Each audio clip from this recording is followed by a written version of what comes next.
peux nous expliquer comment ça s'est passé et comment ça se fait que tu t'es retrouvé en France finalement? Oh bah, pour comment je me suis retrouvé en France, c'est une longue histoire. Donc, mon père était francophile, francophone, déjà pendant la guerre, puisqu'il a fait la guerre. Il avait traduit un livre qui s'appelle La condition humaine de Malraux. Il était tombé amoureux de l'œuvre de Malraux, il en est devenu le traducteur et plus tard, il a eu la chance d'écrire une lettre à Malraux. Et je rappelle pour les jeunes qui ne savent pas, qui a été le premier ministre de la Culture en même temps que grand écrivain français, premier ministre de la Culture après la guerre sous De Gaulle, et qui a fait les plus importantes réformes pour le cinéma dont on profite encore aujourd'hui. Et donc mon père, en écrivant une lettre, il a eu une réponse de la part de Malraux, ils sont devenus très amis. Malraux l'a invité en France et depuis à la maison en Roumanie, la France occupait une place très importante, comme la langue française, comme le cinéma français. À l'époque, il y avait Truffaut, Godard, René et plein d'autres. Donc, quand on faisait un jeu, comme on fait souvent, j'imagine, sous les dictatures, le jour où on s'enfuira, où est-ce qu'on s'enfuira, puisque c'était le jeu clandestin à la maison, bah, on choisissait, mon frère et moi, on choisissait la France. Donc voilà pourquoi la France. Et on avait appris quand même à parler très tôt le français. Donc ça a été un tout petit peu plus facile, même si pas complètement facile, de s'y intégrer. C'est parce que tu étais nourri justement par ce cinéma, français que tu t'es dit, que tu Pas avais que le envie de faire du cinéma, cinéma le aussi? cinéma, la littérature, la presse, puisque mon père avait la chance d'être abonné et de recevoir Le Monde et même des revues un peu plus dérisoires, Paris Match, Jour de France. Et moi et mon frère, on lisait, ça personne ne doit connaître, Pif le chien, qui était le magazine du Parti communiste, mais où il y avait aussi, comme aujourd'hui chez McDonald's, il y avait des gadgets. Donc il y avait des petits jouets et après, voilà, Roudoudou, Rikiki, Museau. Voilà. On a grandi avec tous ces personnages français et du cinéma et de la littérature et de la BD. Astérix, on lisait Astérix, donc voilà. Et tu as toujours voulu réaliser des films? Comment ça s'est fait ce Non, choix pas de du faire tout. Pas du tout. Ça a été un accident, si je peux dire. Donc, tout petit, je voulais être danseur parce que mes parents avaient une amie chorégraphe, une sorte de Pina Bausch roumaine.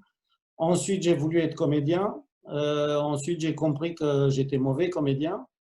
Et j'ai pigé que peut-être c'est pas le comédien qui a tous les pouvoirs, que celui qui a plus de pouvoir, c'est le metteur en scène. Et que celui qui raconte vraiment ses histoires, c'est le scénariste et le metteur en scène. Donc, comme j'étais de toute façon mauvais acteur, voilà, j'ai glissé vers le théâtre d'abord, puisque j'ai fait du théâtre. Et ensuite, quand je suis arrivé en France, mon père était chargé dans son voyage précédent de se renseigner sur des écoles de mise en scène de théâtre. Et à l'époque, ça n'existait pas en France, malgré les grands metteurs en scène de théâtre. Il fallait faire une école d'acteurs d'abord, donc le conservatoire par exemple, et ensuite devenir metteur en scène ayant été acteur auparavant. Comme moi, je ne pouvais pas être acteur, hein, parce que j'étais mauvais, deux, parce que je ne maîtrisais pas suffisamment le français. Mon père, en rentrant en Roumanie, m'a dit, bon, bah voilà, tu ne pourras pas faire du théâtre. Par contre, il y a une école de cinéma qui pourrait éventuellement te prendre, c'est l'IDEC. Et je dis, oh, le cinéma, pour moi, c'était vulgaire. Moi, le théâtre, c'était mon temple. Et je dis, oui, mais tu n'as pas d'autre chose, tu veux immigrer, c'est ça ou rien. Donc, j'ai atterri à l'IDEC dans une promotion assez brillante par un pur hasard, avec Desplechin, Rochant, Philippe Leguet, Pascal Ferrand dans la même promo. Et j'ai fait les 3 ans d'IDEC et je suis tombé amoureux, en tout cas du cinéma pour le faire. Avant, j'aimais bien le cinéma, mais je ne me voyais absolument pas le faire. J'ai appris, voilà, j'ai appris sur le tas pour tout avouer. Avant l'idée qu'avant d'arriver en France, j'avais pas pris une photo de ma vie. Donc je connaissais rien à la photo, aux optiques, à tout ça. C'était pas mon univers. Est-ce que quelqu'un a une question peut-être avant que je vais pas faire la discussion, moi tout seul? Je vois personne, lever la main. Bah, peut-être pour poursuivre, tu penses effectivement que le cinéma, c'est quelque chose qu'on apprend? Enfin, je veux dire, c'est important de faire ce genre d'école ou de faire une école de cinéma, que ce soit l'IDEC ou une autre, mais Non, pour pouvoir devenir cinéaste? aujourd'hui, je dirais que c'est pas indispensable. Mais toute expérience est possible. Moi, il fallait que je passe par là parce que j'arrivais en France et je parlais mal le français, je connaissais personne, je n'avais ni amis, ni piston, ni rien du tout, donc je n'aurais pas pu trouver du travail dans le cinéma tout de suite. Mais après, il y a plusieurs trajectoires, hein. Il y a la trajectoire l'école, il y a la trajectoire travailler sur le tas tout de suite, commencer stagiaire sur un film, sur des courts-métrages ou autres, téléfilms, n'importe quoi. Il y a la trajectoire faire très vite soi-même des courts-métrages et aujourd'hui c'est beaucoup plus facile qu'à mon époque, puisqu'aujourd'hui avec un téléphone portable on peut faire un court-métrage, on peut l'envoyer dans des festivals, tout de suite ça peut marcher. Donc on peut apprendre le métier sur le tas. Après, mais en fonction de l'univers de chacun, moi je dirais, mais en étant très exigeant, qu'il y a quand même besoin d'une petite culture cinématographique déjà, donc aller beaucoup au cinéma et voir et des films récents et des films d'avant, juste pour comprendre la grammaire, puisqu'il y a quand même une grammaire de la mise en scène avec une caméra. Et après, si on peut avoir aussi une culture autre, c'est-à-dire théâtrale, parce qu'on aura quand même beaucoup à travailler avec les comédiens, et quand même le théâtre a une grammaire qui n'est pas inintéressante à comprendre pour le cinéma, à apprendre un peu à écrire, même si on n'est pas obligé d'être scénariste, si on veut être réalisateur, et donc lire la littérature, voilà. Plus on acquiert des capacités de culture générale sans délaisser ce qui est quand même, pour moi en tout cas, le plus important, c'est la vie. Le meilleur scénariste, pour moi, il y en a d'autres qui diront des choses différentes, c'est la vie de tous les jours. C'est qu'est-ce qu'on se prend dans la figure, qu'est-ce qu'on a envie de raconter et combien on arrive à observer les autres pour ensuite reproduire ces réalités-là à travers des personnages et des scènes. Mais donc voilà, aujourd'hui, pour moi, l'école n'est pas indispensable. Tu disais qu'on s'inspire beaucoup de la vie et ton premier film, il y a une dimension autobiographique qui est assez forte, ou en tout cas l'histoire peut-être de ton père. Son premier film, c'est Trahir. C'est l'histoire d'un jeune poète roumain arrêté pour avoir écrit un article dénonçant les crimes staliniens. Ton père était journaliste, tu en as parlé, il était engagé contre la répression du régime de Staline. Ça passait par raconter quelque chose de personnel, l'envie de faire ce premier film, raconter une histoire. Bah, on dit que souvent le premier film est peut-être le plus personnel, parce qu'on a envie presque de faire tous les films à la fois dans le premier film. On donne tout, et c'est vrai qu'on part à la guerre, bon bah voilà, pour avoir cette occasion de s'exprimer enfin, alors qu'on a gardé en soi pendant de longues années tout ce qu'on voulait dire. Donc ce film, oui, ça se devait très personnel. C'est l'histoire beaucoup de mon père, aussi inspiré d'un autre ami à lui qui a fait de la prison pendant 12 ans. Donc j'ai un peu mixé les deux histoires et beaucoup d'imagination, puisqu'en plus sur l'histoire de son ami, je ne connaissais pas tout. Je l'ai fait au moment de la chute du communisme et tous les dossiers n'étaient pas sortis, tous les dossiers de la police secrète.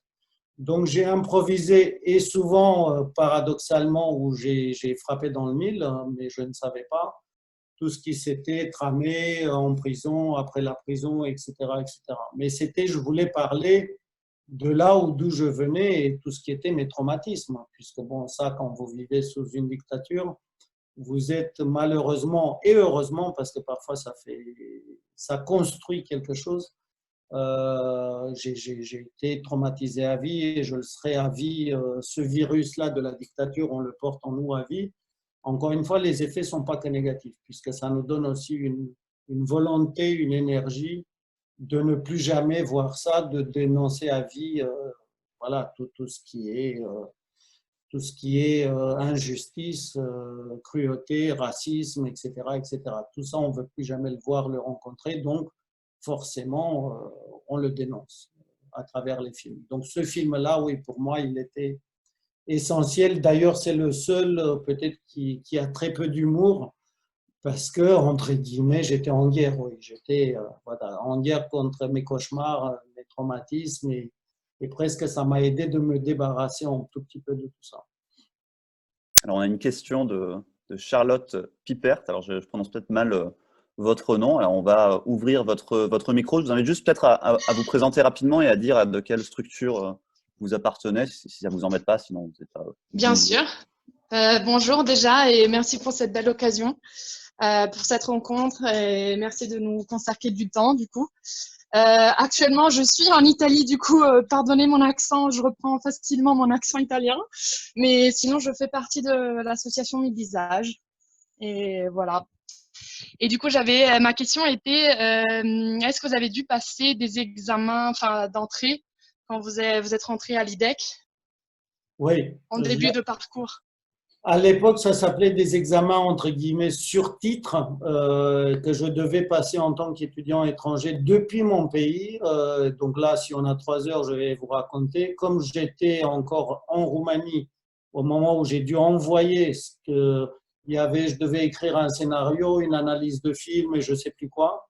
Mais comme je ne pouvais pas envoyer officiellement par la poste, puisque je me suis enfui ensuite de la dictature et que tous les courriers qui partaient de Roumanie étaient ouverts par la police secrète, j'ai dû envoyer avec un ami étudiant étranger qui rentrait dans son pays, qui a amené dans son linge sale mon courrier, qui l'a donné à des amis de mes parents dans ce pays-là, qui l'ont envoyé eux par poste à l'IDEC et ils avaient demandé à recevoir eux dans ce pays-là la réponse.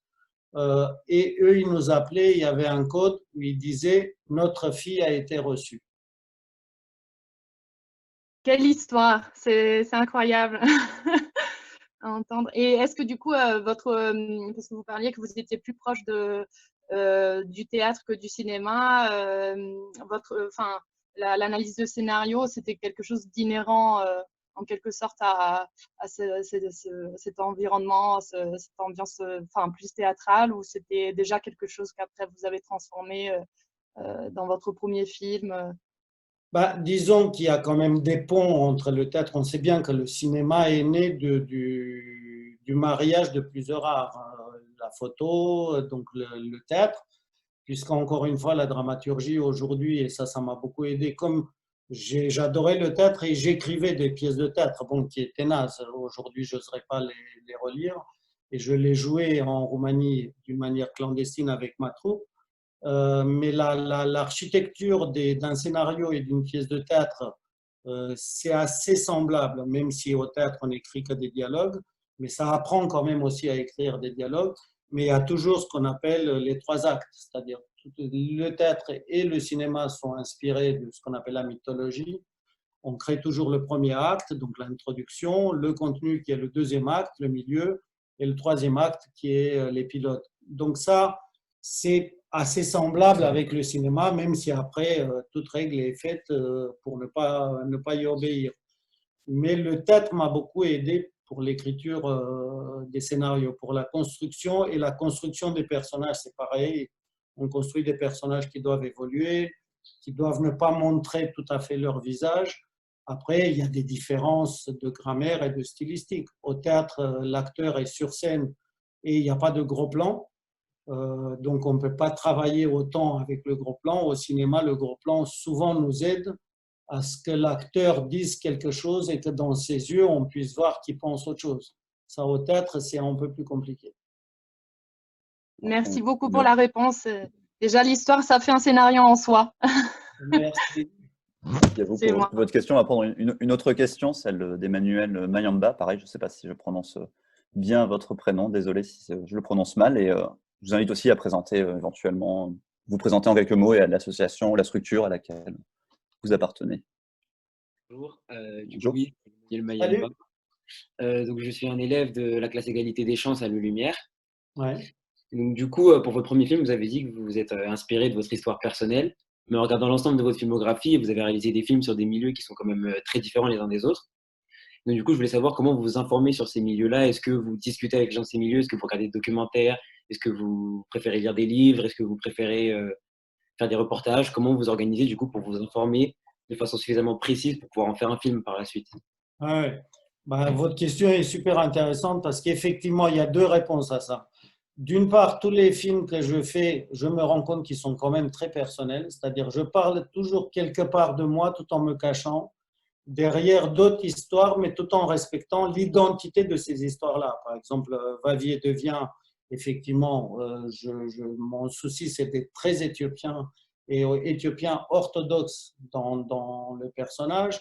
et non pas éthiopien juif, même s'il le devient par la suite. Quand je fais La source des femmes, effectivement, mon obsession est et qui était un pari terrible pour moi, de me glisser dans la peau des femmes, alors que je suis un homme et que souvent j'estime que je ne comprends pas tout, et même loin de tout d'une femme, et aussi de me glisser dans une identité, culture et religion qui ne m'appartiennent pas. Donc, pour vous répondre avec Alain Michel, donc, chez qui je suis là, on écrit ensemble depuis 20 ans et on a le même goût. On se dit toujours que même si le film est raté, on a appris énormément de choses grâce à un film, à un sujet. Parce qu'on part toujours, si on peut dire, sur les lieux du crime. C'est-à-dire on fait une enquête journalistique pendant des mois avant, va-et-vient, ça a duré même 5 ans.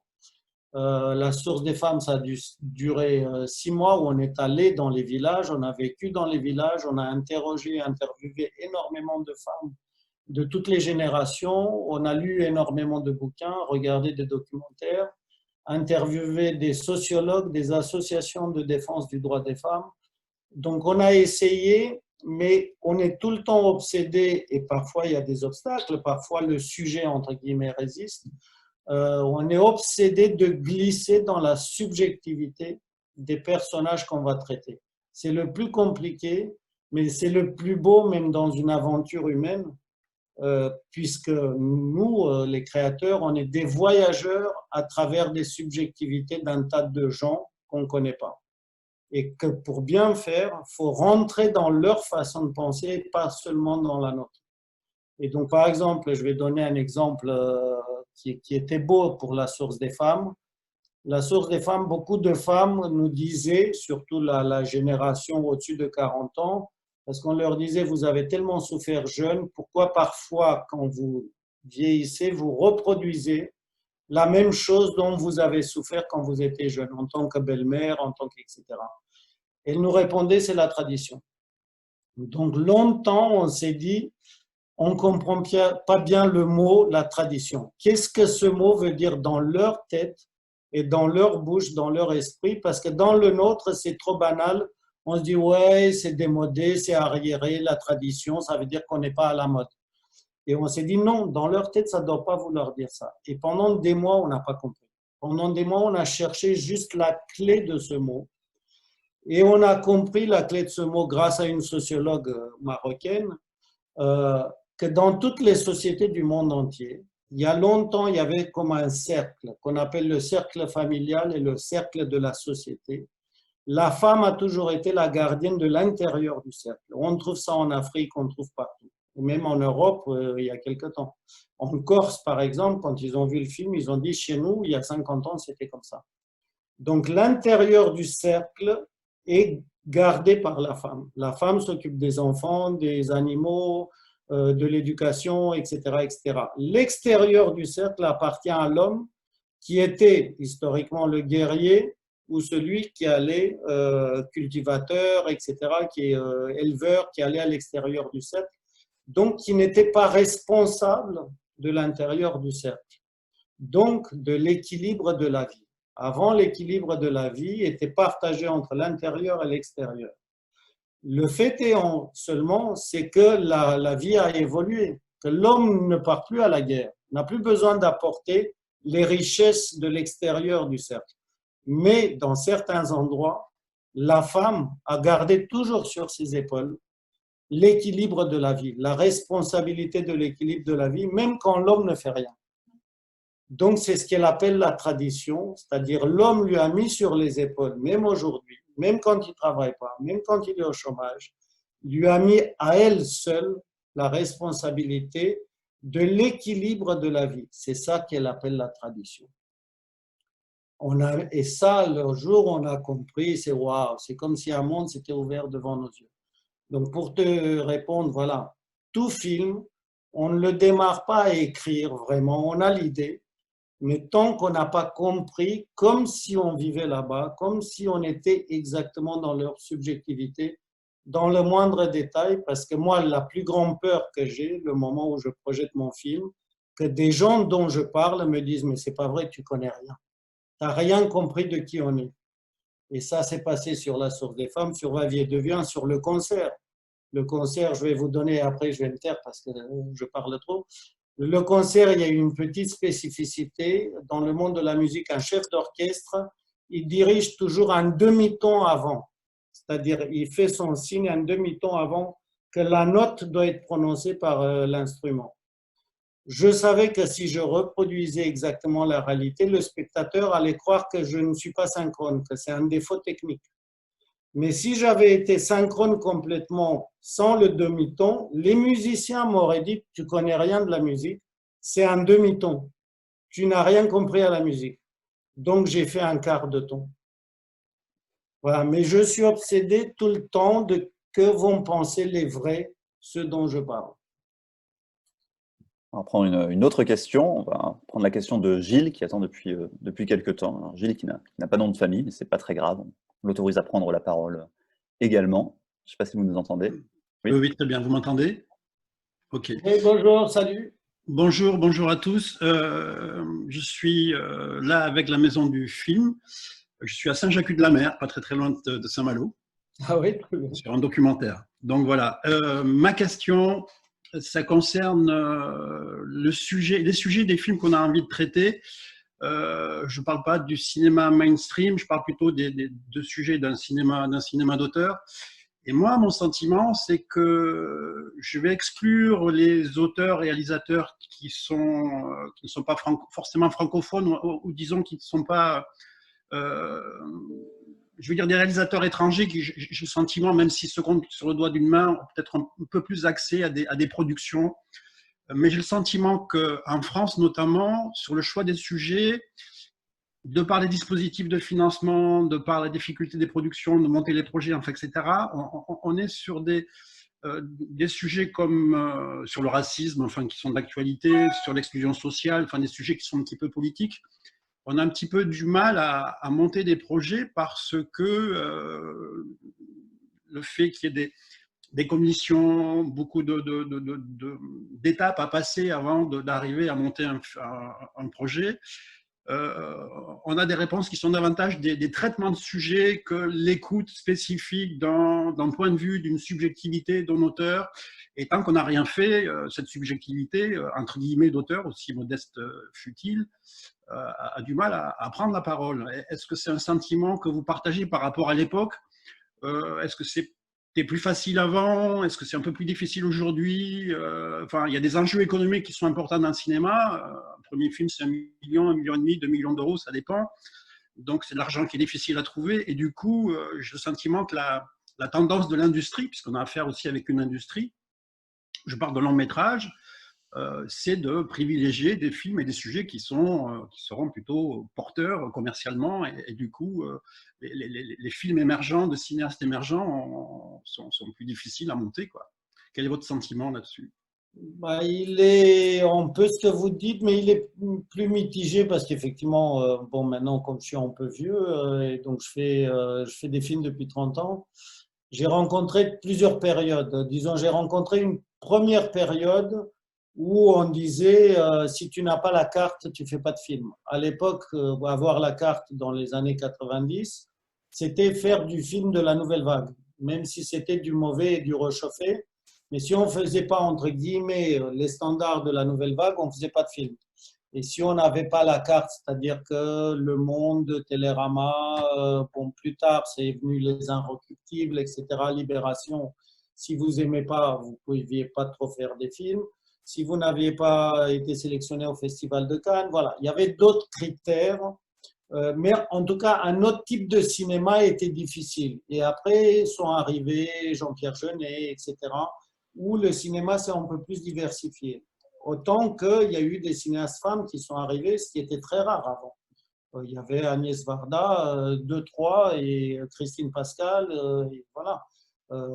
Donc le cinéma a un peu bougé peut-être dans les années 2000, au début des années 2000, et dans les genres où il s'est élargi, et que c'est là où j'ai eu la chance aussi d'entrer, mais je ne vous raconte pas les difficultés que j'ai eues pour faire Train de vie, par exemple, qui était pour eux, ils ne savaient pas où le situer. Même à l'époque, les gens, on essayait de mettre les films dans les cases. Ils me disaient, mais Train de vie, c'est quoi? C'est Astérix? Je dis non, c'est un film de moi. C'est ma folie à moi, donc je ne sais pas à quoi le comparer. Donc, comme il ne pouvait pas le comparer, il ne savait pas combien de spectateurs viendraient le voir, donc c'était compliqué. Donc, pour vous dire que ça a toujours été d'une manière compliquée. Après, quand même, je considère que dans les années 2000-2010, ça a été moins compliqué parce qu'il y avait tout type de films. Donc, on ne pouvait plus nous dire aussi facilement, il faut faire plutôt ça que ça. Parce qu'on peut de tout marcher ou marcher pas. Il n'y avait pas de critères. C'est-à-dire les gros blockbusters marchaient, mais ils se cassaient aussi la gueule, les grosses comédies. Les petits films d'auteur, ça marchait ou ça marchait pas.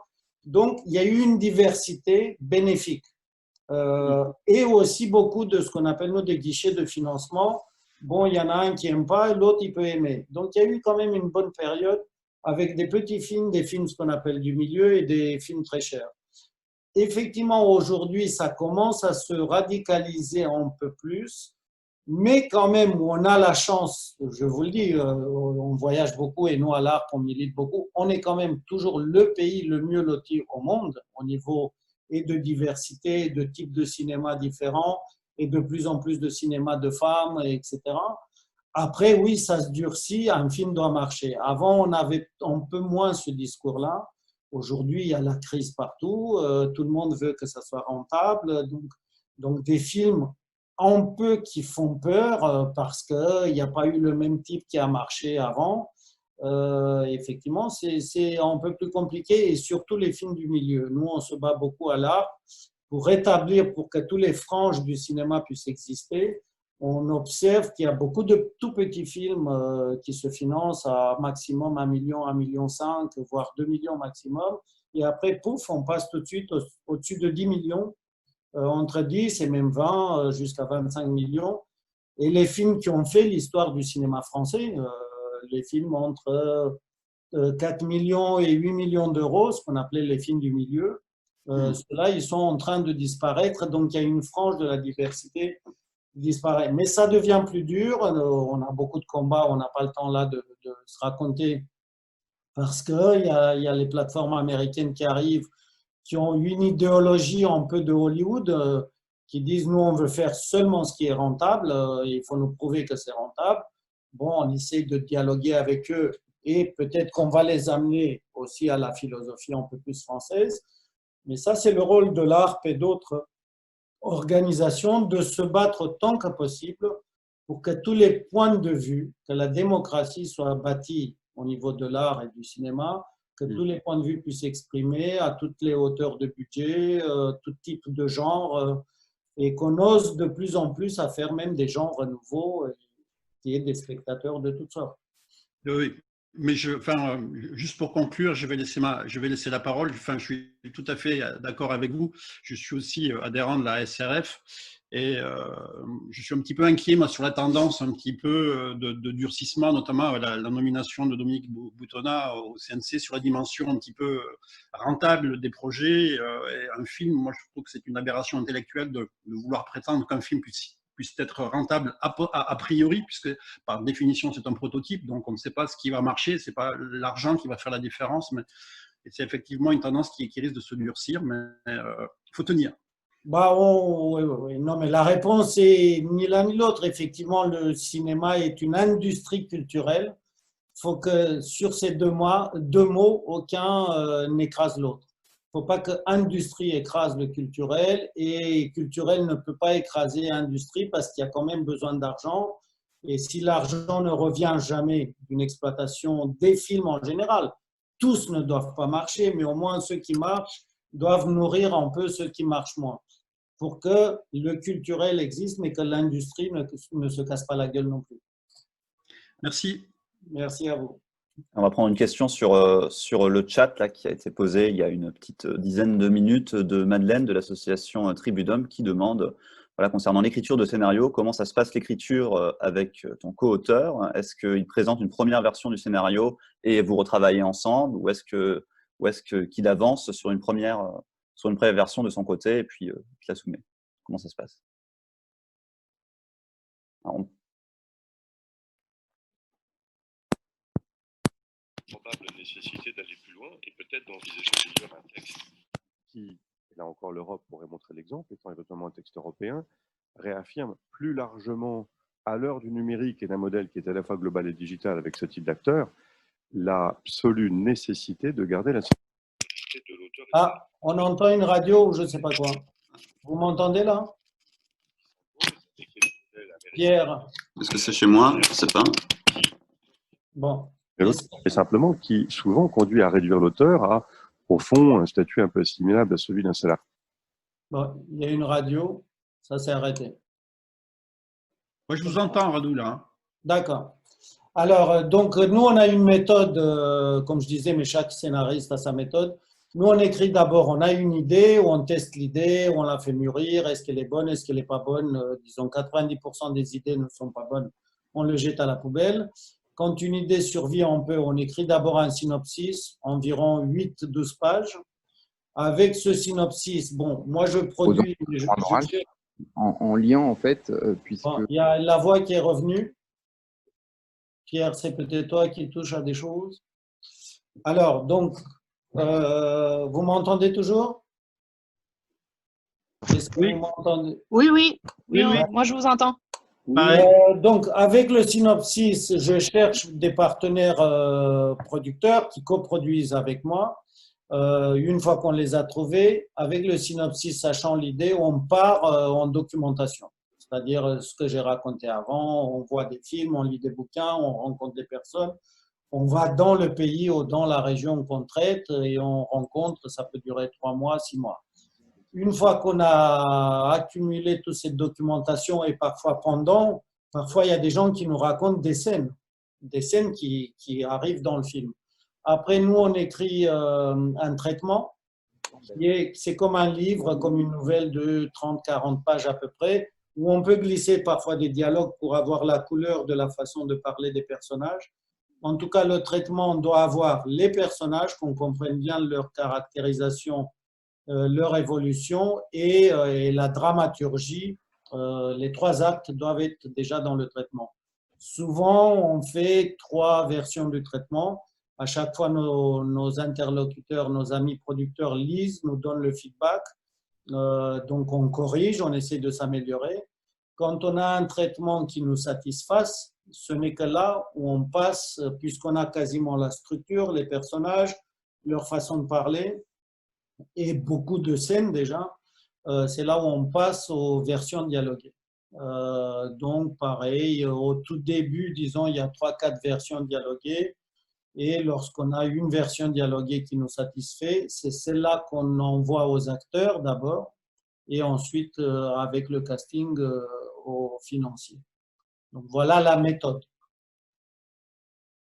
Il y a un petit souci de son, mais j'ai l'impression que ça fonctionne mieux. Enfin, on avait 2 voix en même temps, mais j'ai l'impression que ça a l'air d'aller. Donc on va prendre une nouvelle question, celle de Marie-Stéphane Cataneo, que pareil, je vous invite à vous présenter rapidement à l'association ou à la structure à laquelle vous appartenez et à poser votre question. Okay. Merci beaucoup. Moi, je suis actrice, scénariste et réalisatrice et je suis membre de la Maison du Film. Salut. Et alors, j'ai 2 questions qui sont liées. La première, c'est justement par rapport à votre casting. Comment est-ce que vous le menez? Est-ce que vous écrivez pour des comédiens que vous aviez déjà en tête? Est-ce que vous rencontrez les gens, par exemple, au cours de vos voyages? Est-ce que, voilà, j'imagine qu'il y a plein de cas. Et une fois que vous avez votre casting, une fois que le film va se faire, comment est-ce que vous travaillez avec vos acteurs en amont? Voilà, c'est mes questions. Ouais, alors, bonne question. Donc, sauf une exception, je n'écris jamais pour des acteurs. Pour 2 raisons, je suis un tout petit peu parano et peut-être un peu fragile. Je ne veux pas écrire et construire tout mon scénario avec quelqu'un en tête et qu'après la personne ne soit pas disponible, me dise non et que je m'écrase du 10e étage et que je me dis, bon, bah, ma vie est foutue, le film ne se fera pas. Et qu'en plus, je ne veux pas me restreindre en écriture en me disant, ah, ça, peut-être elle ou il ne pourra pas le faire. Donc voilà, donc, sauf une fois où j'avais écrit le traitement sur la source des femmes, et comme je la connaissais un tout petit peu et que je l'adorais, même si elle était assez au début de sa carrière, avec le traitement, comme en plus le sujet était touchy, j'ai été voir Léla et je lui ai dit, lis ça, dis-moi si je suis un connard fini et que le sujet te semble impossible à faire et indigne, ou est-ce que tu adhères au sujet, est-ce que tu as envie qu'on travaille ensemble. Donc, c'est la seule. C'est la seule parce qu'aussi, j'étais sans doute moins sûr de moi, encore une fois, voilà, traiter d'un sujet féminin en tant qu'homme. Donc, j'avais besoin de son feedback et même de parler beaucoup avec elle. Et Leïla m'a beaucoup aidé. Mais tout le reste, les autres, non. Après, bon, il y a des trucs, mais je me refuse. Je me refuse parce que voilà, pour les deux raisons. Après, très bonne question. Une fois que j'ai mon casting, ce qui est de plus en plus difficile pour des raisons économiques, mais comme je viens du théâtre, j'aime beaucoup répéter avant. C'est-à-dire, je déteste, et j'ai été longtemps assistant de metteur en scène, je déteste que les acteurs se rencontrent le premier jour, que le metteur en scène les rencontre quasiment le premier jour, même s'il a fait des petits essais maquillage, coiffure avant ou je ne sais pas quoi, mais que les gens ne se connaissent pas bien avant, qu'ils n'ont pas réglé tous les problèmes et qu'ils n'ont pas discuté profondément avant des scènes, des personnages, de tous les nuances et qu'ils n'ont pas enrichi même le scénario et les dialogues. Les dialogues, on les écrit, mais parfois c'est de la théorie. Donc il faut que les acteurs, qu'on les entende et qu'eux, ils les mettent en bouche et qu'ils disent « ça c'est con ce que tu as écrit, ça, on ne parle pas comme ça ». Et ça, on l'entend aussi, c'est une musique. Donc moi, bon, voilà, je suis connu après, aujourd'hui certains demandent de l'argent, donc c'est moins simple.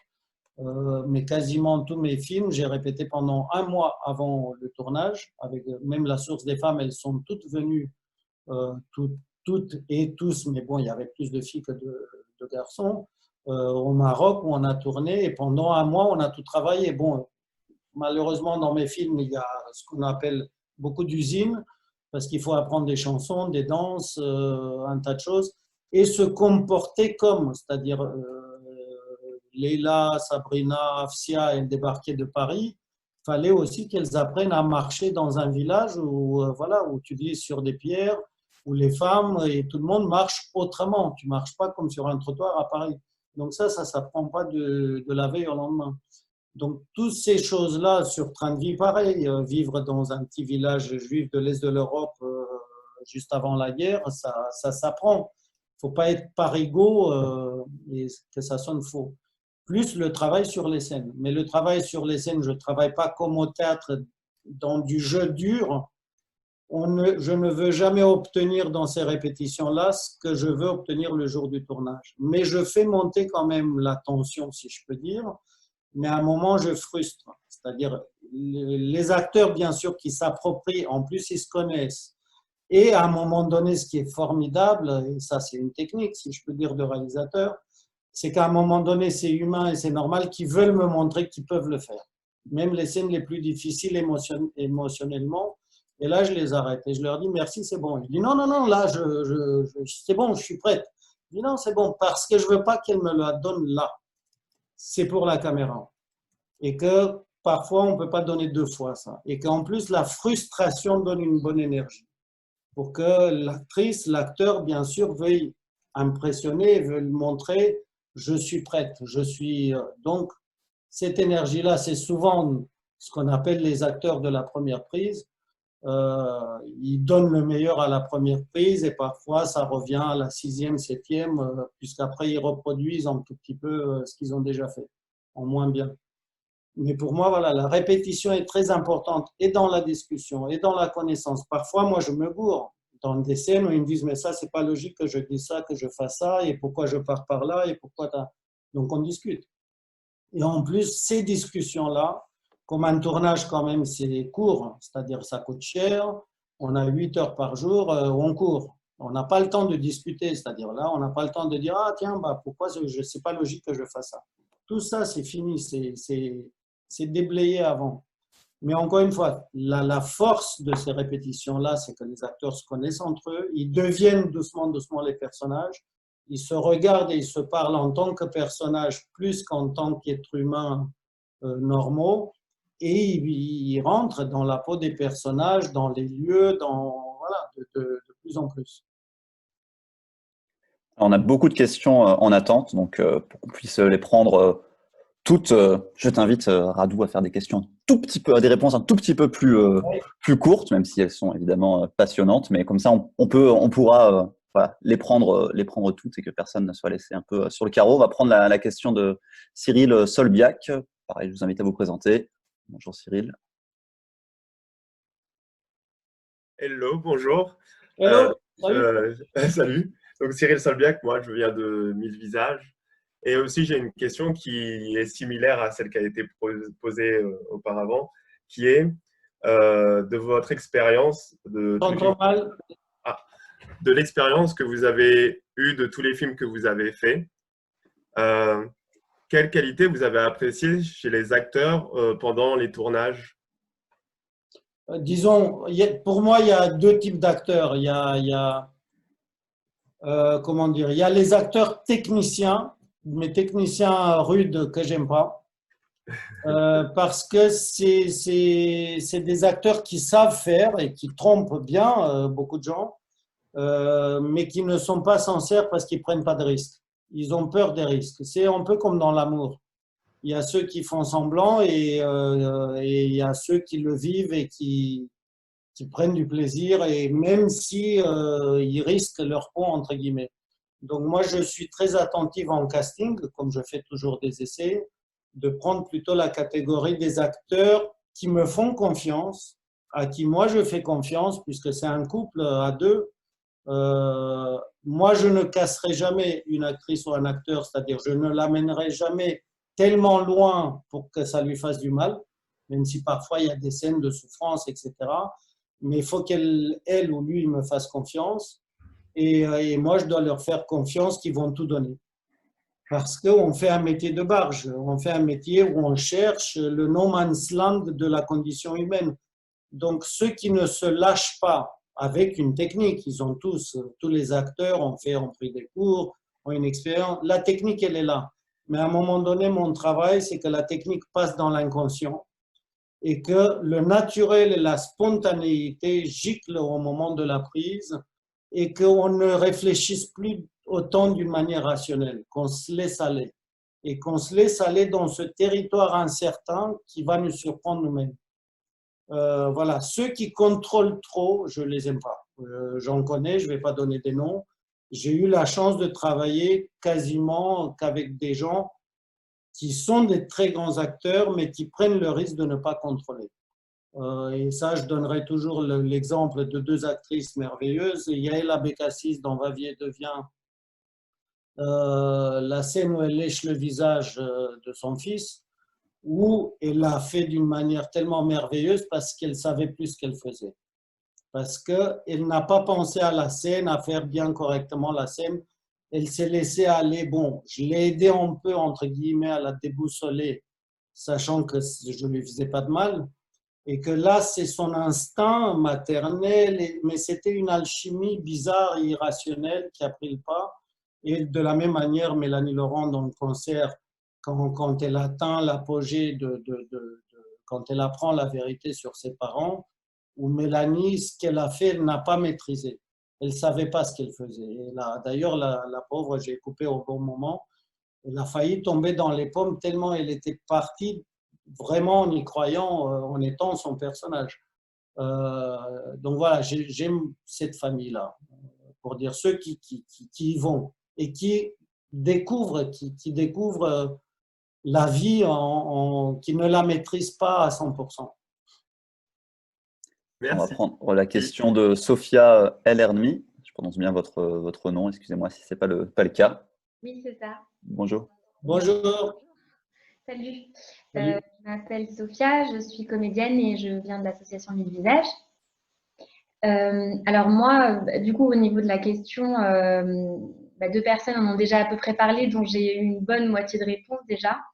Moi, c'est surtout par rapport au film La Source des femmes, parce que je l'ai vu au moment où il est sorti et étant originaire du Maroc, et notamment, si je ne me trompe pas, de la culture, c'est un film qui a été tourné sur la culture berbère. Venant de la culture berbère, voilà, c'est quelque chose. Inspirait beaucoup, oui. Voilà, exactement. Alors moi, mes questions, elles sont vraiment très précises et un peu plus techniques, parce que je me suis dit, comment est-ce qu'on peut aussi bien être aussi proche des musiques berbères de chez moi, des langues, avec des actrices qui sont parisiennes ou avec un réalisateur qui est complètement étranger de base à cette culture. Donc ça a à peu près été posé, mais c'est vraiment beaucoup plus précis sur aussi bien les langues que l'écriture musicale, du coup? Donc, ce que j'ai raconté tout à l'heure, bon, ça fait depuis 1985 ou 6 que je vais beaucoup au Maroc, que j'adore ce pays et que, modestement, je vais dire, je le connais beaucoup mieux que beaucoup de Marocains. Depuis El Ayoun, Zagora, jusqu'à Tanger, en passant par Tafraout, Taroudant, Tiznit et partout. J'adore ce pays, j'adore ce peuple, j'adore la nourriture, j'adore tout, le relief, etc. Donc, avant le film, comme j'étais stressé, comme je l'ai raconté, j'ai vécu beaucoup dans des villages. Et beaucoup dans des villages dans le Haut-Atlas, ce qu'on appelle, on va jusqu'à, j'ai oublié comment s'appelle la station de ski, où jusqu'à là, on va en voiture et après, on va à Dodane, on traverse la montagne puisqu'il n'y a pas de route. Et il y a des villages qui sont derrière, et là, j'ai vécu 6 mois. Donc, chez des gens, bien sûr avec traductrice, parce que je parlais ni berbère, je ne suis pas arabophone non plus. Mais donc, j'ai vécu pour essayer de comprendre. Donc là, j'ai participé à des mariages, à tous les chaouches, à toutes les chansons, les danses. J'ai compris la façon dont les femmes ont, ce que je ne savais pas, de critiquer les hommes à travers les chansons. Et que quand il y a le préfet en plus qui arrive et d'autres grandes huiles, c'est là où elles mettent la honte sur les hommes qui se sont mal comportés et que c'est là parfois ils obtiennent aussi des divorces, ce qui est quand même assez compliqué. Donc voilà, j'ai appris toutes ces traditions-là. J'ai lu, on m'a traduit toutes les chansons et les métriques des chansons berbères. Donc, quand j'ai réécrit les chansons pour le film, j'ai fait gaffe aux métriques et après en les traduisant, sachant que c'est des chansons berbères que j'ai écrites en français qui ont été traduites en arabe en darija, mais de la métrique exacte et de la mélodie berbère. Donc voilà, mais ça, c'est passionnant, encore une fois, c'est m'intégrer, de me dire j'ai la chance dans ma vie qu'on me paye pour faire des films et en plus apprendre autant de choses et rencontrer des gens formidables. Voilà, je suis béni par les dieux. Mais c'est passionnant, c'est passionnant. Je suis allé pour un autre projet en Tanzanie, j'ai vécu chez les Maasai. Mais voilà, je m'impose ça, mais parce que c'est un méga kiff. Donc le Maroc, je pense connaître assez bien et beaucoup de nuances parce que entre le sud, le milieu, le nord, il y a beaucoup de nuances entre Casa et même Rabat et Marrakech et Saouira et tout ça, c'est pas du tout la même chose, c'est pas le même arabe. Ça aussi, je l'ai appris quand j'ai fait, quand mes actrices françaises, pour répondre à ta question, ont dû parler. Et ça, j'avais des coachs marocains, je leur disais attention, moi je veux pas qu'elles parlent le Darija de Casa. Il faut qu'elles parlent le Darija, mais du Moyen Atlas, puisque ça se passe en Moyen Atlas. Donc c'est un autre accent et c'est une autre façon de parler. Mais voilà, c'est passionnant. On va prendre la question suivante, celle d'Eliot. Bonjour Eliot. Eliot. Alors, pour l'instant, on ne vous entend pas. Si jamais votre micro est... Sinon, posez la question sur le chat. Ah, voilà, on vous entend. Non. Oui. Bonjour à tous. Salut Eliot. Alors, c'est pas Eliot, c'est mon fils. En fait, j'ai pris la session de mon fils. Moi, c'est Olivier. Ah, d'accord. Salut. C'est pas grave. Bonjour. Moi, je voulais revenir sur le rôle de la musique dans les films. Et il se trouve que je prépare. Donc, moi, je suis prof d'histoire et réalisateur de courts-métrages. Je prépare un film dans lequel la musique a un rôle très important. Et je voulais savoir déjà quel était le rôle de la musique pour vous et comment vous travaillez avec les compositeurs. Et puis, voilà, est-ce que vous avez un conseil à me donner? Conseil, j'en sais rien, mais voilà, j'ai la chance d'avoir rencontré il y a 20 ans sur Vavier devient un monsieur qui s'appelle Armand Amar, qui est devenu un très très bon ami. Et maintenant, on travaille tout le temps ensemble parce qu'on a le même univers. Et parce qu'en plus d'être un grand compositeur et quelqu'un qui aime la même chose que moi, c'est-à-dire des musiques du monde entier. Moi, j'adore la musique du monde. Et il me fait quasiment tout le temps sur des films et même en dehors des films, puisqu'on se voit beaucoup, des nouveaux instruments de plein de cultures. C'est un collectionneur, il a 4000 instruments qui viennent de partout, d'Afrique, d'Amérique du Sud, d'Asie. Et souvent dans des films, on se raconte les couleurs du film, quels sont ce qu'on appelle les solistes instrumentaux. Et parfois, il me fait découvrir des nouvelles sonorités d'instruments que je ne savais même pas que ça existait. Et ça fait plaisir de mettre ça dans les films. Maintenant, il y a des films, dans mes films que j'ai faits, il y a des musiques qui doivent être composées et enregistrées avant parce que je dois envoyer en playback, comme le concert par exemple, ou même La source des femmes, les chansons qu'on a dû composer et la musique puisqu'elles doivent être dansées ou je les chantais. Donc tout ça c'est fait en amont et c'est assez fastidieux. Et donc après c'est envoyé en playback, etc., etc. Et il y a la musique donc après, ce qu'on appelle en anglais le score sur les films. Moi, je travaille très en amont une fois que le scénario est fait, Armand le lit, et on travaille beaucoup, on parle quels sont les leaders, les instruments leaders, quelles sont les sonorités qu'on veut entendre. Pour donner des exemples, toujours La source des femmes, les leaders, c'était forcément le oud, qui est un instrument typiquement marocain ou du Maghreb, et qui a une très belle couleur. Et en même temps, on voulait le marier avec le violoncelle, qui est un des instruments que je préfère au monde et qui revient souvent dans mes films. Dans Va-Vie et Devient, c'était clair qu'il y avait 3 instruments leaders qui donnaient la couleur et l'identité du film, qui était la voix de la mère, qu'il entendait parfois.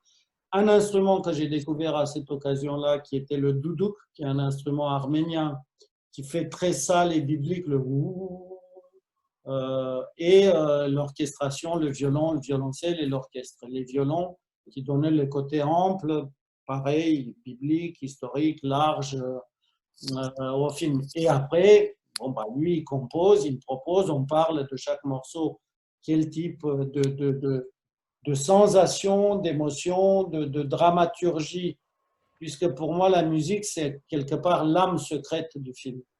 La musique, on ne la voit pas, mais elle est tellement présente et elle peut vous modifier une scène. Une scène où vous filmez un visage qui ne fait rien, en fonction de la musique que vous mettez, elle peut signifier autre chose. Donc, c'est l'âme cachée. C'est l'âme cachée, mais qui agit énormément sur le spectateur. Donc après, la question, c'est combien il faut ne pas trop abuser, c'est-à-dire ne pas trop manipuler le spectateur. Il ne faut pas non plus l'inonder de musique, même si moi je reconnais que dans mes films, il y en a souvent trop, mais comme j'adore ça. Et après, avec Armand, on écoute beaucoup de musique aussi pour se dire est-ce que ça se rapproche de ça, de la rythmique. Sur l'histoire de l'amour, on a beaucoup écouté Michael Nyman, que j'adore, et tout Philip Glass, beaucoup de musiciens contemporains. Voilà, pour être aussi court que je puisse. Merci beaucoup, super. De rien. On va prendre la question de Julien. On va peut-être juste prendre la question, une question qui a été posée sur le chat par Mathieu Difford. Je la prends juste tout de suite parce que ça rejoint un peu ce que tu viens de dire, Radou, et comme ça fera le lien. Il parlait de la musique, mais il parlait aussi de l'aspect du son. Comment est-ce que tu travailles le son dans tes films? C'est-à-dire pas forcément la musique, et travaille aussi avec le mixage. Est-ce que c'est important? Comment ça se passe? Tu peux dire un mot? Tout est important et je suis un obsédé. Et ça, je vous donne le conseil pour ceux qui voulaient faire des films. Ne pensez jamais que c'est fini, que c'est bon. C'est-à-dire, quand on finit le tournage, on se dit, bon, c'est bon, le film est là, il n'est pas là. À tout moment, on peut détruire un film. Donc, le son, bien sûr que c'est hyper important, autant que la musique, puisque c'est une autre musique, si je peux dire, du film. Et le son, pour aller vite, se compose en le son direct, celui qu'on a capté sur le plateau, dont surtout les dialogues et un tout petit peu les ambiances autour. Mais après, pendant le tournage, on fait d'autres ambiances. Et moi, souvent, je donne un premier cahier de charge à mes ingénieurs du son, où je leur dis, voilà, à peu près scène par scène, qu'est-ce que j'aimerais avoir comme sonorité en plus, comme écriture de la bande sonore. Après arrive le montage son, où là, il y a une deuxième couche d'écriture sonore, puisqu'on compose quand même pour mettre le public dans une ambiance et mettre les personnages dans une ambiance. Aussi, et tout s'écrit, par exemple, vous mettez un personnage dans le désert et vous choisissez de ne rien entendre d'autre qu'un vent très faible, lointain, et qui passe en plus aujourd'hui, on peut facilement spatialiser. Et la spatialisation est très importante aussi. Ne pas se dire juste il y a un son, mais il y a un son, mais qui va d'où à où? Est-ce qu'il va de gauche à droite? Est-ce qu'il va de l'arrière vers l'avant, etc., etc. Comment il traverse le 5.1 ou le 7.1 si vous faites. Et bien sûr, après, la phase définitive, une fois que vous avez composé toutes les couches sonores, le direct, après il y a des bruitages, il y a les doublages, il y a etc., etc. Il y a souvent, vous pouvez créer même des voix off, de la figuration qu'on ne voit pas, qui peut être lointaine. Arrive le mixage de tous ces sons-là. C'est comme un orchestre, vous avez tous les instruments. Maintenant, il y a le mixeur avec vous, réalisateur, vous êtes les chefs d'orchestre, où vous devez doser pour que toute cette bande sonore soit harmonieuse, qu'elle ne soit pas agressive et qu'elle raconte quelque chose. C'est-à-dire qu'elle est aussi, il n'y a pas que l'image qui a une grammaire, mais le son aussi, au niveau du son, il y a une grammaire. Vous ne pouvez pas fatiguer le spectateur avec tout le temps des sons agressifs ou très présents. Pareil, vous devez, en fonction des scènes aussi, mais le laisser respirer, les faire revenir, ou vous pouvez mettre plus fort, plus en sourdine, plus à l'arrière, etc., etc. Voilà, donc le mixage, c'est hyper important. Pareil, il est dosé en fonction de la musique ou pas de musique du tout. Silence, le silence est un son aussi. Vous pouvez choisir quand il y a du silence. Voilà, tout ça, c'est passionnant, mais c'est du boulot. On prend la question suivante, celle de Julien Stéphenoni. Bonjour Julien. Vous m'entendez? C'est bon, je suis audible? Oui, Je suis audible? super, salut. Oui, bonjour. Je voudrais savoir, donc vous défendez un cinéma indépendant et une diversité. Et aujourd'hui, il est beaucoup plus simple, vous en parliez, de produire des films. Par exemple, avec un téléphone portable, j'ai moi-même fait l'expérience pendant le confinement parce que voilà, pour m'occuper. Mais aujourd'hui, du coup, il y a une offre ultra importante de films. Et il y a d'un côté un cinéma plutôt indépendant. D'ailleurs, je suis désolé, je ne me suis pas présenté, je suis réalisateur indépendant et adhérent à la film. Donc, ce que je veux dire, c'est qu'il y a une offre ultra importante de films indépendants, donc qui peuvent être faits avec des téléphones ou dans des milieux associatifs, etc. Et puis, il y a un cinéma qu'on peut dire plus traditionnel, plus conventionnel, donc qui va être produit par des productions. Et ma question, c'est comment on va défendre cette diversité, en fait, avec toute cette offre qui se fait dans les festivals. Par exemple, dans des festivals, je me suis rendu, il y a souvent plusieurs fois les mêmes films qui apparaissent et la diffusion du cinéma dit professionnel aussi peut-être plus simple. Donc, oui, je comprends. On va s'entendre juste sur un terme. Qu'est-ce que c'est indépendant? Parce qu'il y a une confusion. Indépendant, ce n'est pas forcément ce qui est peu cher ou pas professionnel. Par exemple, pour moi, Terrence Malick, c'est du cinéma indépendant. L'indépendance, pour moi, ce n'est pas une question de budget ou d'être produit, financé par qui, par quoi. L'indépendance, c'est est-ce que ma pensée est à l'écran exactement identique à ce que je pense et pas ce que celui qui me finance pense. oui, C'est ça l'indépendance. vous parlez de l'indépendance artistique. Du coup, moi, l'indépendance de la pensée. De la pensée, d'accord. Du coup, moi, je parlais plutôt de l'indépendance de la production, justement. Mais l'indépendance de la production, le terme n'est pas indépendance, ça veut dire ils sont pas des trucs, ce qu'on appelle de l'autofinancement. Alors, c'est l'autofinancement face aux films indépendants et pas indépendants, films qu'on appelle commerciaux, en phase d'indépendants, qui sont financés par des financeurs publics ou privés officiels. Donc, pour ce qu'on appelle de l'autofinancement, encore une fois, bon, je ne connais pas autant, mais nous, en tout cas, à l'ARC, on défend toutes les expressions possibles. C'est-à-dire que tout le monde ait le droit d'exprimer sa pensée. C'est ça la règle de la démocratie et on défend la démocratie. Que ça soit autoproduit ou produit par quelqu'un, ce n'est pas notre problème. Mais notre problème, c'est de pouvoir développer des territoires où chacun puisse exister. Donc, par exemple, ceux qui s'autoproduisent, dans votre cas, ce que vous êtes en train de dire, si vous avez fait un film qui mérite d'être vu, mais ce n'est pas nous qui décidons, il faut qu'il ait la même chance dans un festival qu'un autre, qui est produit par je ne sais pas qui. ou Oui, par mais un c'est autre ça la milieu. question. Bah, Parce la que question, j'imagine qu'il y a c'est plein de films qui méritent d'être vus. oui et non. Euh, C'est-à-dire, il y a beaucoup de films qui se font aujourd'hui, qui se font avec un iPhone ou avec une caméra professionnelle, peu importe, puisque Lelouch vient de faire un film avec un iPhone et c'est pas ça qui est important. Après, il faut savoir que dans des festivals, ils reçoivent, pareil, certains reçoivent 5 000, 10 000 films à voir. oui, c'est ça que je voulais dire Je aussi. Oui. pense que la plupart, je ne peux pas m'engager pour tous parce que je ne les connais pas tous, mais que la plupart sont plutôt honnêtes et qui diffusent les films qui leur semblent intéressants. Après, les commissions de sélection sont subjectives. Ce qui plaît à l'un peut ne pas plaire à l'autre dans un autre festival. Mais je ne pense pas à la version « Ah oui, personne ne veut de nous parce que nous nous autoproduisons ». Moi, je crois que si un film est génial, il va percer. Qu'il soit fait avec une boîte d'allumettes ou avec une Arriflex, il va percer. Parce qu'à un moment donné, quelqu'un verra le talent et se dira ça doit être vu. Et c'est un trampoline pour la carrière de la personne.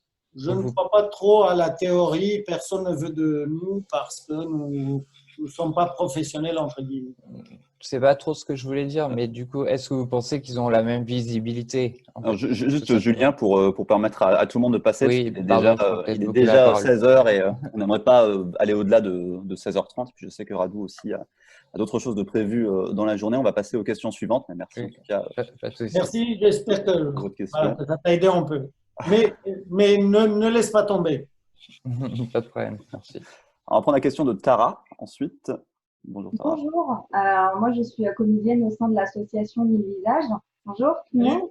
Et j'ai une question qui me vient vraiment à l'esprit et notamment après avoir vu Va, vie et devient et qui date et qui résonne encore dans ma tête. Moi personnellement, je suis issue de l'immigration tamoule sri-lankaise et c'est un film qui m'a énormément touchée et je pense que vous avez aussi un message universel à passer.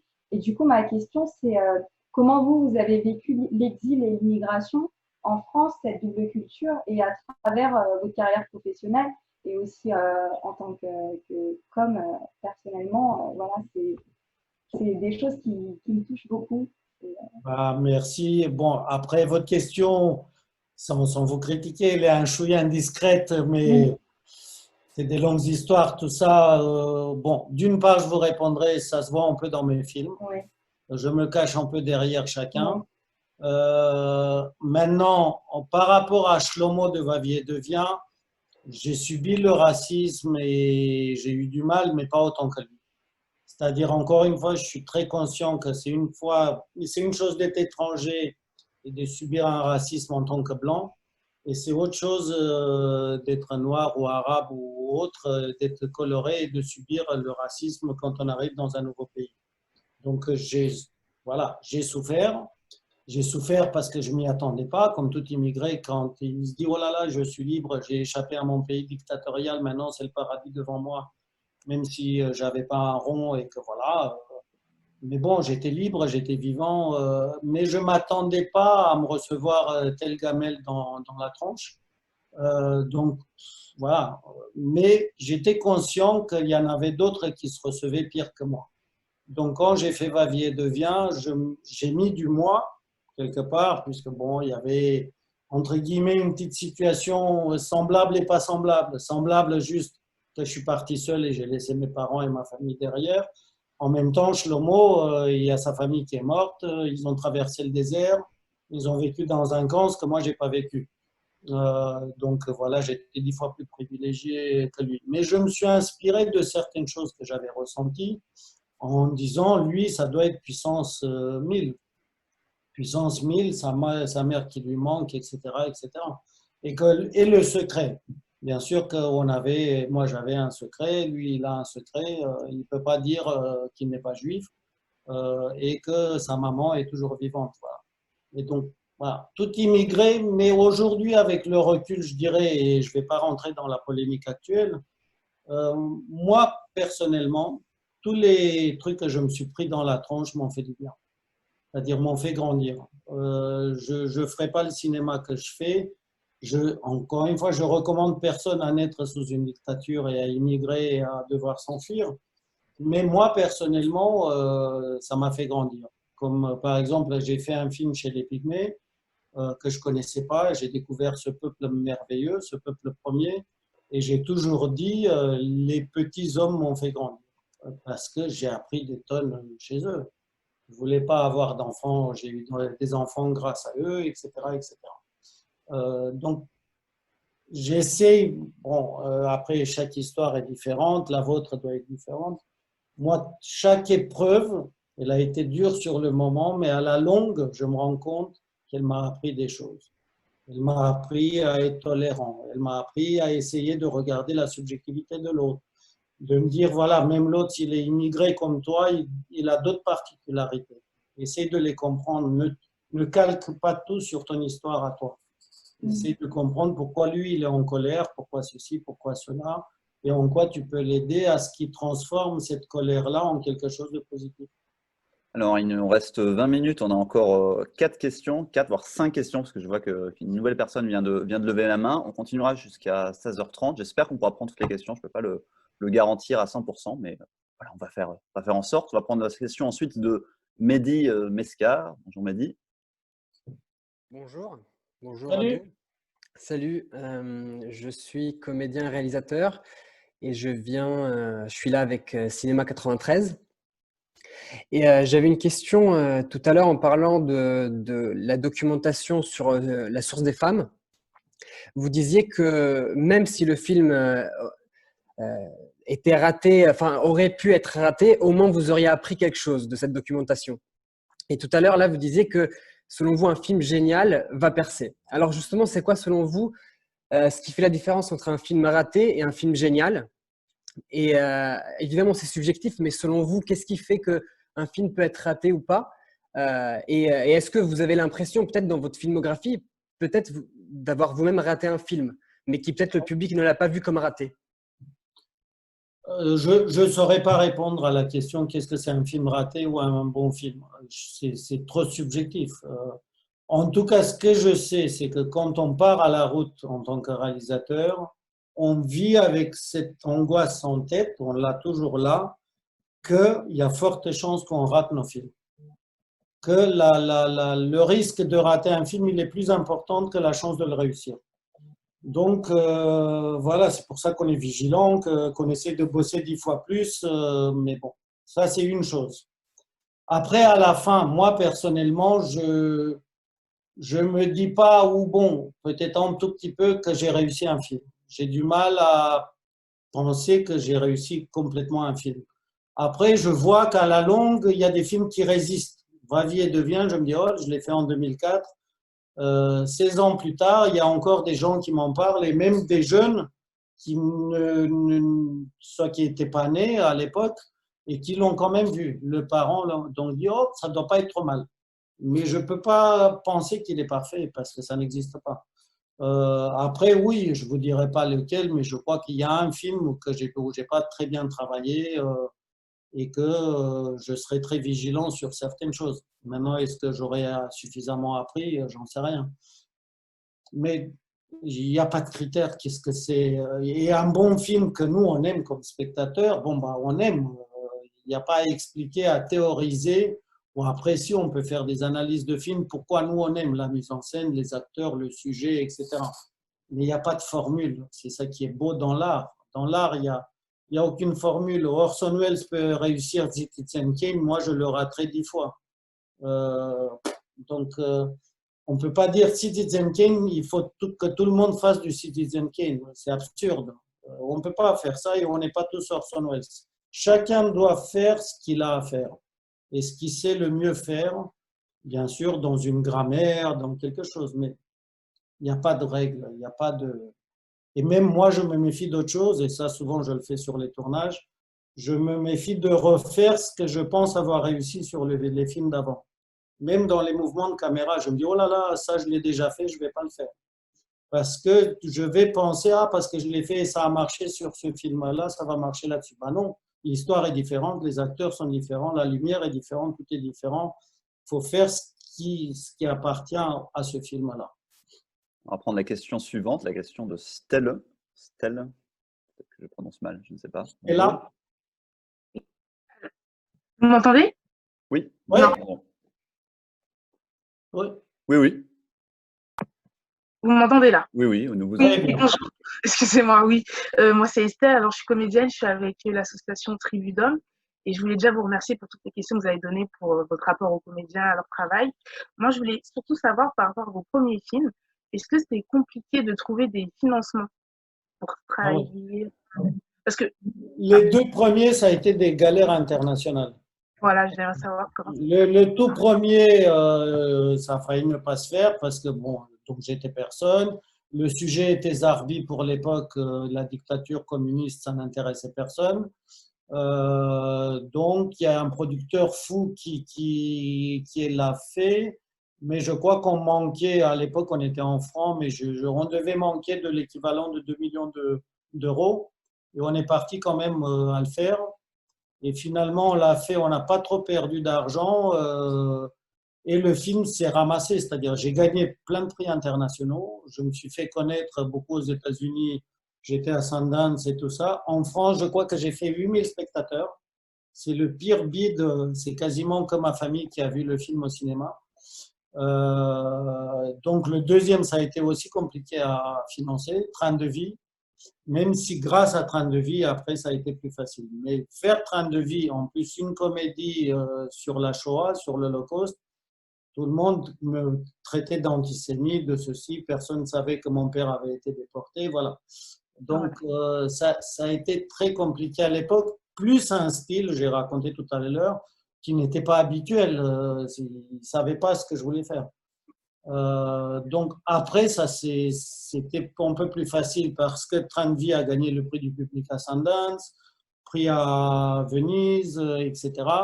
Donc ça s'est un peu décoincé. Les gens me connaissaient, les financiers me connaissaient.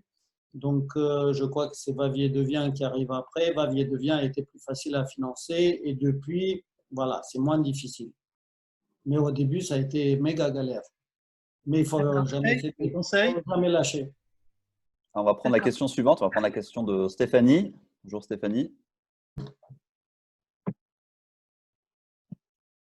Bonjour Stéphanie. Que vous nous entendez?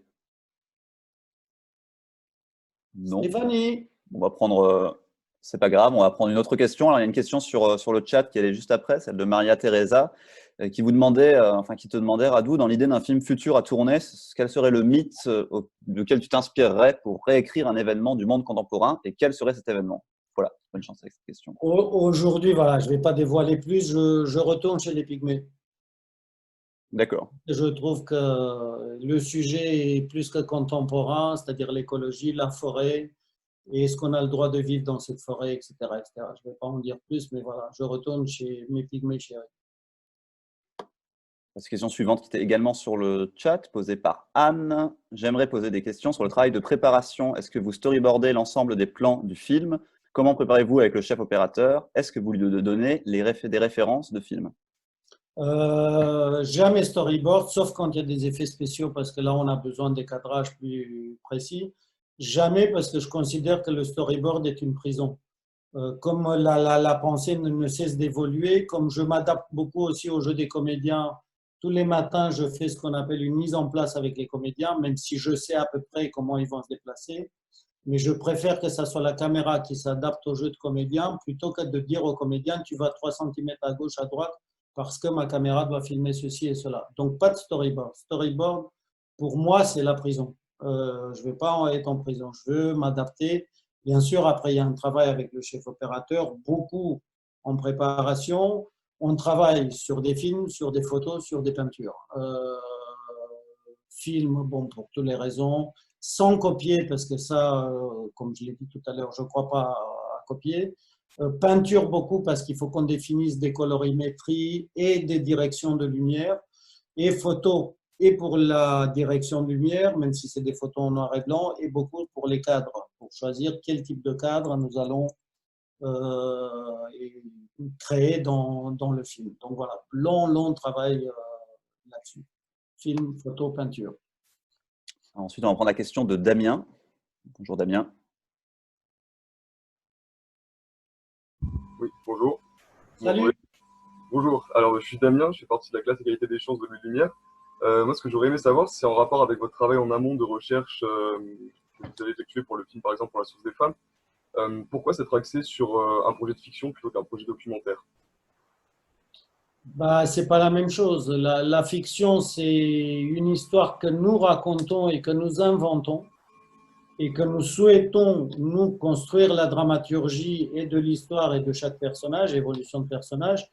Le documentaire, on choisit juste un sujet et ensuite, on est au service de la réalité. On est au service de ce que les êtres humains vont nous donner. C'est du journalisme, même si après, il y a quand même une écriture de mise en scène dans un documentaire. Donc, ce sont deux objets différents. J'ai fait des documentaires aussi, mais La source des femmes, j'avais une volonté d'exprimer quelque chose à l'époque. Donc, on a commencé à l'écrire en 2004, je crois, et on sentait que la femme devait prendre le pouvoir.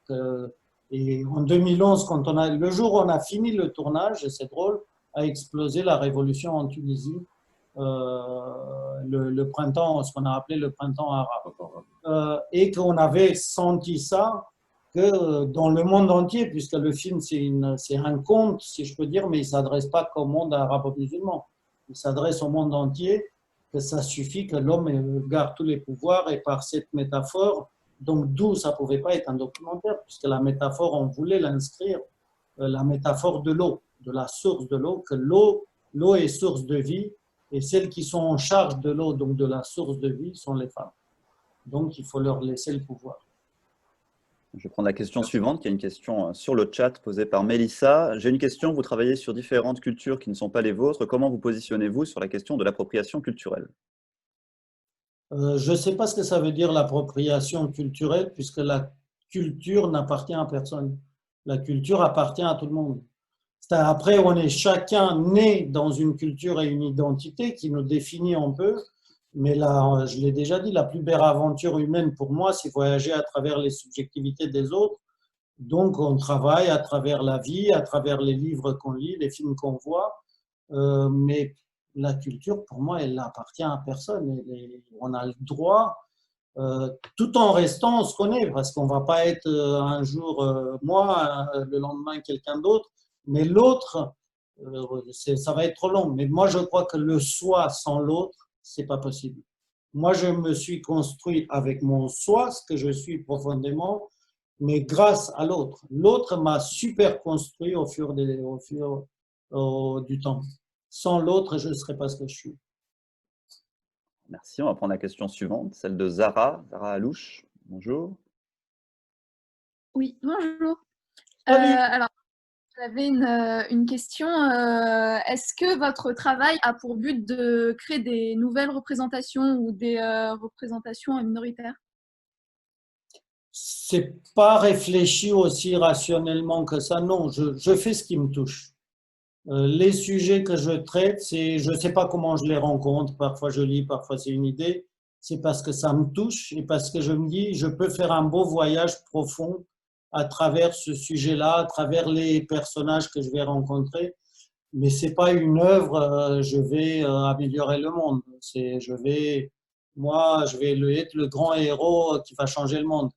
Non, je ne crois pas à ça, même si j'espère qu'à travers mes films, voilà, on va mieux comprendre certaines personnes, certaines cultures, identités, et surtout aimer l'autre. Mais je n'ai pas de projet défini où certains m'ont dit, est-ce que je prends des cultures les unes après les autres? Non, c'est des rencontres.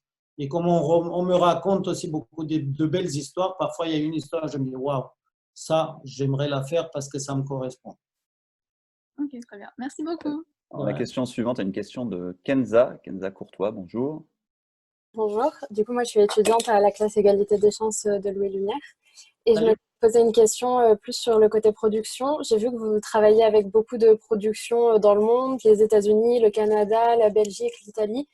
Est-ce que, par exemple, pour La Source des femmes, qui est une coproduction française, belge et italienne, est-ce que vous avez fait appel et à... marocaine. Ah, d'accord. J'avais vu qu'il n'y avait pas Maroc, c'est pour ça. Okay, et à Maroc. D'accord. Et comment se passe la coproduction avec tous ces pays sur le tournage? Vous avez des techniciens qui parlent d'autres langues? Ça dépend. Parfois, effectivement, il y a des pays coproducteurs qui exigent, en contrepartie de la coproduction, soit qu'on prenne des acteurs, soit qu'on prenne des techniciens. Ça dépend aussi des… Il y a des accords, ce qu'on appelle de coproduction entre les pays. Par exemple, entre la France et la Belgique, c'est 80-20. Donc, je suis obligé, comme ils me financent à hauteur de 80% du budget, je suis obligé quand même de dépenser une partie de ce budget en Belgique, donc d'employer des Belges. Heureusement, dans mon équipe, que malgré la coproduction, j'ai des amis qui travaillent au montage, au son et même les studios de mixage qui sont belges. Parfois, il y a des acteurs belges que je prends. Mais donc voilà, ça dépend. Parfois, les Italiens, ils m'imposent des choses, parfois, ils n'imposent rien du tout. C'est ce qu'on appelle une coproduction financière où il n'y a pas de contrepartie artistique. Avec le Maroc sur la source des femmes, bon, bah, c'était naturel. Hein. Il n'y avait quasiment que des Marocains, ou plus de Marocains que de Français, Belges et autres. Avec le Canada, on a tourné au Canada, donc c'est normal qu'il y ait beaucoup de Canadiens. Mais voilà, ça dépend. Ce n'est pas toujours obligatoire. Je cherche autant que possible qu'on ne m'impose pas trop de choses, parce que sinon je me retrouve dans un pudding, ce qu'on appelle un pudding avec des petites choses de droite à gauche. Et surtout des acteurs avec des 50 000 accents, ça c'est pas bon. Et ça trahit l'histoire. Mais parfois on n'a pas le choix. Mais voilà, j'essaie de limiter au maximum. D'accord, merci beaucoup. Alors, je vais juste réunir deux questions qui sont sur le chat, là, pour un peu gagner du temps. Donc, la première question, qui est une question de Naoïl Leji, pardon, désolé, je lis ce que je vois. J'aimerais savoir quels sont les conseils de Radu pour apprendre à diriger les acteurs, au-delà de faire une préparation en amont avec des acteurs comme il le recommandait déjà. Donc, ça, c'est la première question. Et la deuxième, c'est le rapport avec les chefs opérateurs sur différents films. Comment les choisissez-vous? À quel moment commencez-vous à chercher des références, les tableaux, comme vous l'avez évoqué? Quand le scénario est déjà fini? Voilà, ces deux questions. Première question facile, même si on est mauvais acteur, pour comprendre un acteur et pour savoir le diriger, il faut d'abord commencer à jouer. Donc, apprendre des cours d'acteur, même si on est mauvais. C'est toujours la subjectivité. Pour apprendre la subjectivité de l'autre, il faut à un moment le faire un tout petit peu.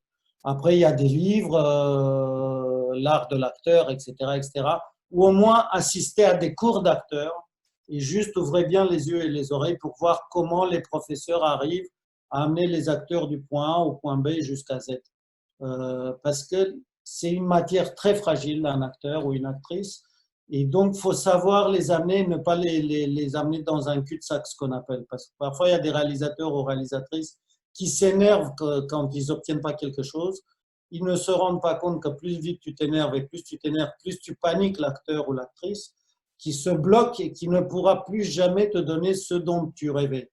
Donc, ce n'est pas par cette manière-là. Donc, là, on n'a pas le temps d'apprendre, il y a des techniques, mais assistez et mettez-vous dans leur tête.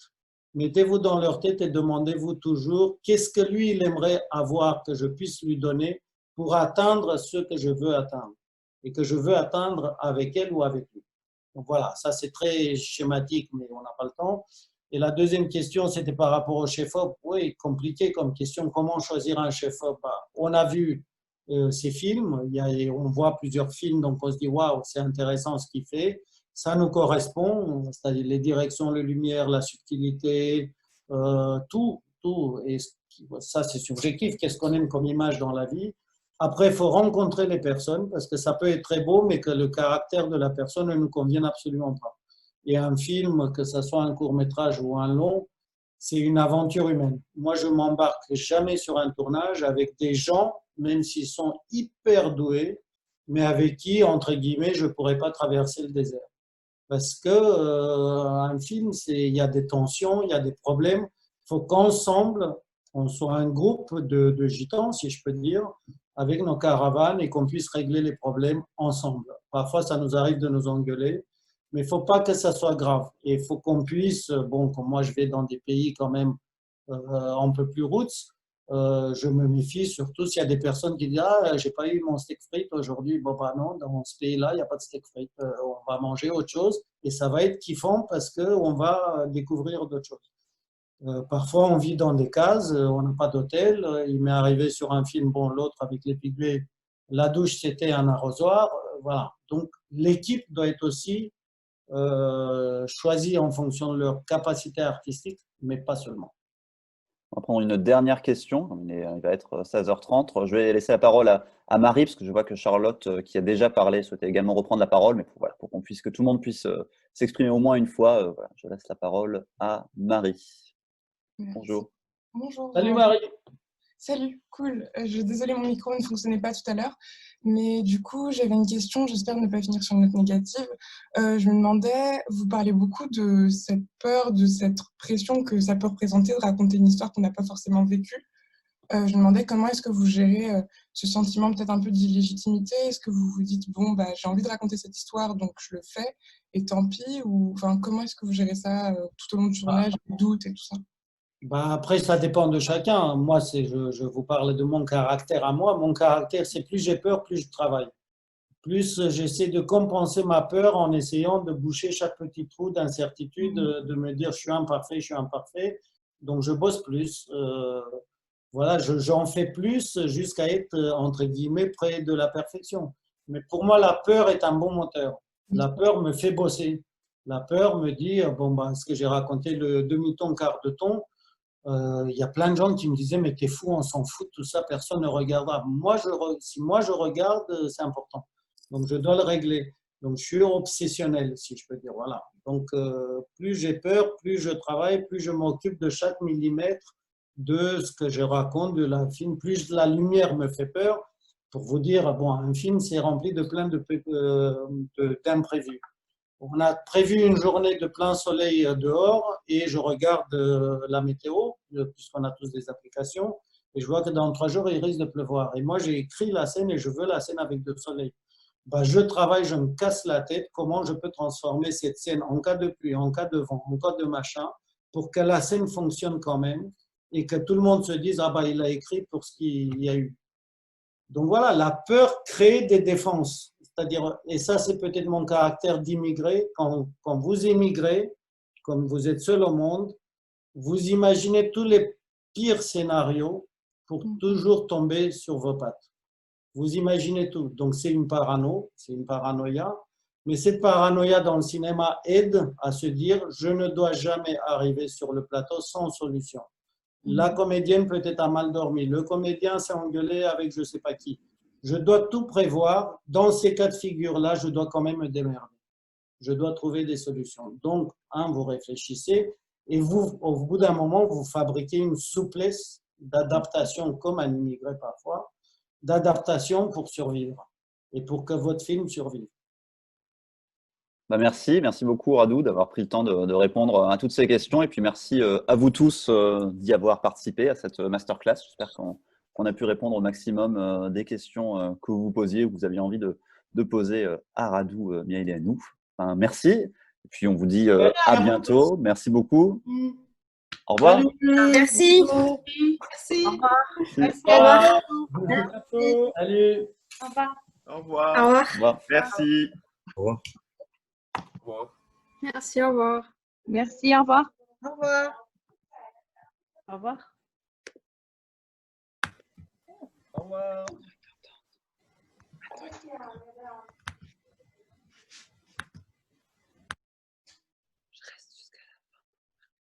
On t'a entendu? Je reste jusqu'à la fin. Au revoir.